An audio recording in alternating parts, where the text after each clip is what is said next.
সালাত আদায় করে তাদের প্রতি এত ভালোবাসা এত মহব্বত আপনার অন্তর জাগলো কেন? কই যারা সালাত আদায় করে তাদের প্রতি মহব্বত তো জাগলো না? যারা নামাজ পড়ে তাদের প্রতি তো ভালোবাসা জাগলো না? যারা নামাজ পড়ে তাদের প্রতি এত ভালোবাসা আপনাকে কে জাগাতে বললো? মোহাম্মদ সাল্লাল্লাহু আলাইহি সাল্লাম আজ থেকে 1400 বছর পূর্বে বললেন, বাইনাল আব্দু বাইনাশ শিরকিল কুফরি তারকু সালাত।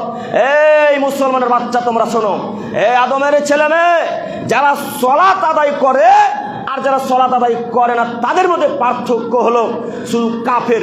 সালাত যারা আদায় করলো তারা মুসলিম, যারা সালাত আদায় করলো তারা কাফের। যারা সালাত আদায় করে তারা মুসলিম, যারা সালাত আদায় করে তারা কাফের। এই কথার আপনি প্রমাণ কি দিবেন? এ বাক্য দিয়ে আপনাকে কি বুঝাবো? দেখি তো আরেকটা হাদিস পেশ করি, আপনি বুঝতে পারেন কিনা।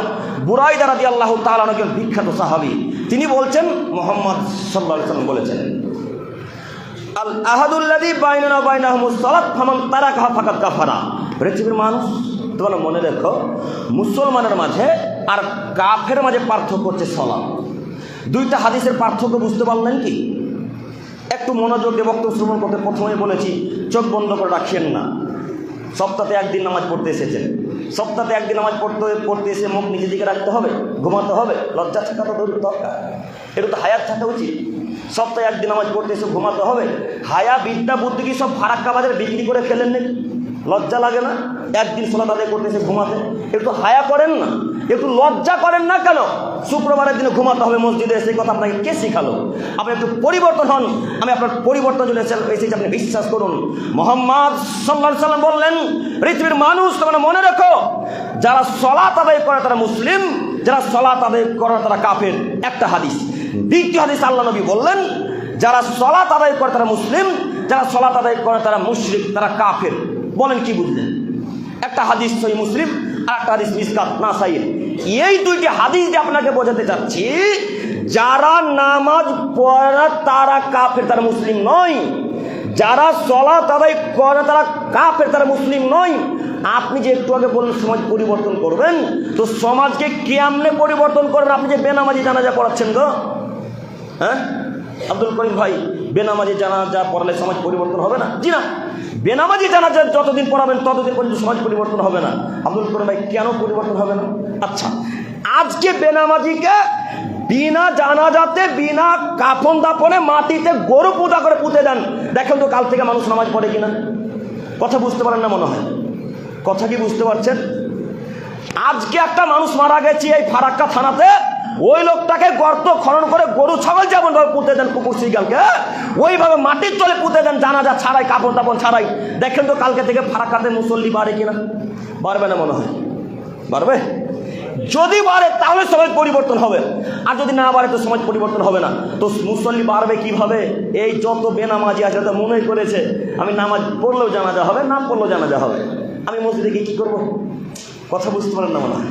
আমি মসজিদে গিয়ে এখন কী করবো? আমার তো জানাজা এমনিতেই হবে, আমি না গেলেও জানাজা হয়, তাহলে আমি মসজিদে আর যাব না। এই পরিবর্তন যদি করতে চান তাহলে আগে ঠেকাতে হবে বেনামাজিদেরকে। আপনি আজকে থেকে বেনামাজি জানাজা বন্ধ করে দেন, দেখেন কাল থেকে নামাজি বাড়ে কিনা। সম্মানিত মুরব্বী সাহেব, আপনাকে আমি অনুরোধ করে বলে যাচ্ছি, এ বাক্য আমার নয়, বর্তমান আরবের ফতোয়া কমিটি থেকে ফতোয়া দিয়েছেন, যারা নামাজ,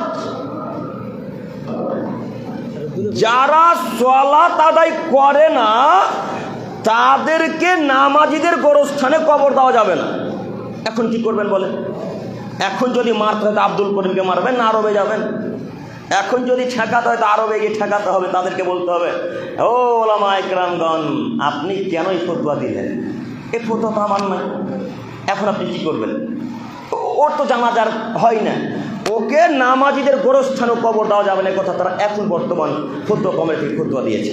সম্মানিত মুরব্বী সাহেব, বলছিলাম সমাজ পরিবর্তন যদি করা লাগে তাহলে বেনামাজিদের জানাজা বন্ধ করে দেন, দেখেন সমাজ পরিবর্তন হয় কিনা।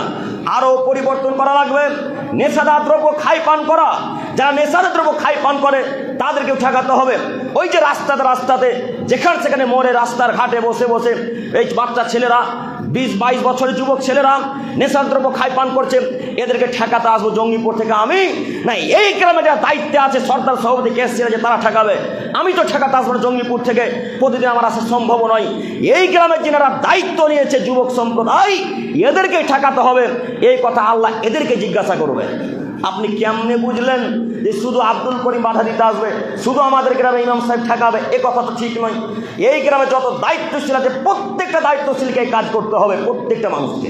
কই একদিন বলেছেন